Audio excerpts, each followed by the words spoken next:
Children, today we are going to talk about aquatic animals, aerial animals and arboreal animals. Let's start. We classify animals on basis of their habitat. Terrestrial means animals living on land. We discussed this thing in our last class. Aerial means the animals which spend most of their time flying in air. Arboreal means the animals which spend most of their time on trees.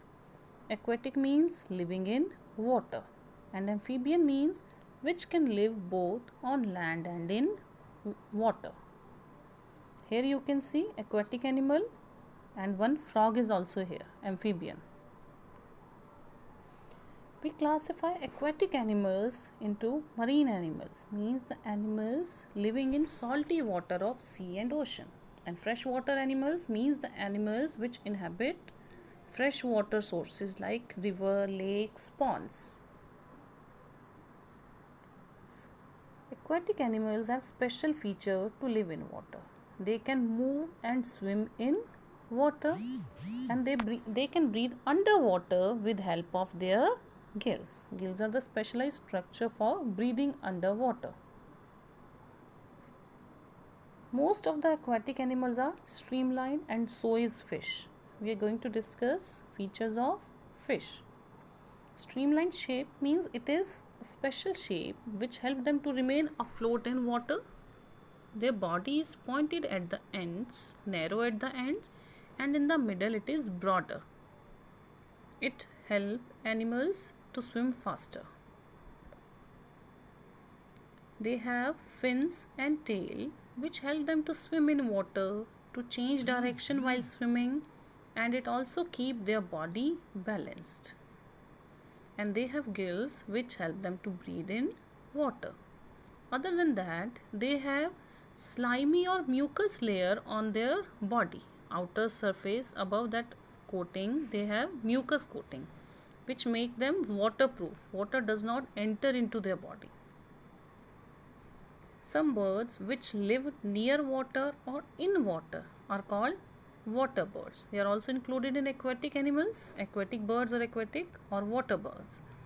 Common water birds that we know are duck, swan, crane, seagulls, terns, penguin, pelican, heron. These are common water birds.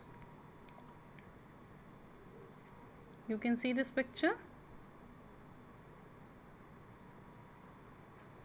Now, the special adaptation of aquatic birds, like some birds like ducks and penguins which swim in water. They have special type of feet. We call it webbed feet. Their 3 front toes are joined by thin layer of skin, and that thin layer of skin is called webs.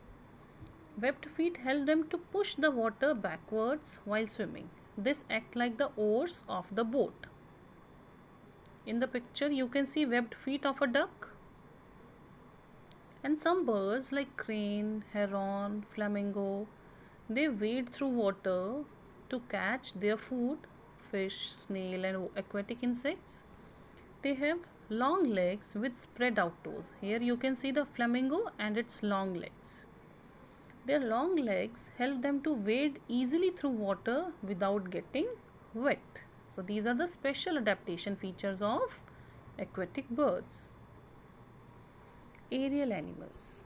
The animals which can naturally fly or glide in the air are called aerial animals. It includes birds, insects and bats, flying squirrels. Features of birds or the aerial animal are birds. They have feathers to fly. They have hollow bones. Hollow means they are empty inside, like you can see a straw or a pipe. And their body is also streamlined, means narrow at the ends and broader in the middle. It helps them to fly in the air. And insects which fly in the air, they have wings to fly. You can see the common example, butterfly, they have wings to fly. Common housefly, it also has wings to fly. Honeybees also have wings to fly, and they are also small in size. Usually they are small in size. Some animals like bat also fly in air, but they are not birds or insects. They are flying mammals, and their wings, they have specialized wing which is very much different from that of feathers and wings of insects. They are their four limbs which are joined by thin membrane of skin. It helps them to fly. Next category is arboreal animals. The animals which spend most of their time living on trees are called arboreal animal. The trees, they are their home. They eat there, sleep there, live there. Common examples of arboreal animals are tree snakes, squirrel, sloth, koalas, monkeys, langurs, chameleon, geckos, and many insects. To live on trees or to have an arboreal life, they have special features, special adaptations. These two beautiful arboreal animals, they are well adapted to stay or hang on to the trees. Their feet are sticky clawed. Sticky means they don't have any kind of rough surface hair on their feet. It helps them to stick to the trees, as well as they have strong claws to grasp the trees, and they have prehensile tail, means that tail can coil around the branches and they can remain swinging from one branch to another. It gives them additional support. So all the animals which live on trees, they have additional features which help them to hold on to the branches and grasp tree branches, because they are also sleeping on the trees. So they need additional support to hug them. That's all for today. Stay tuned.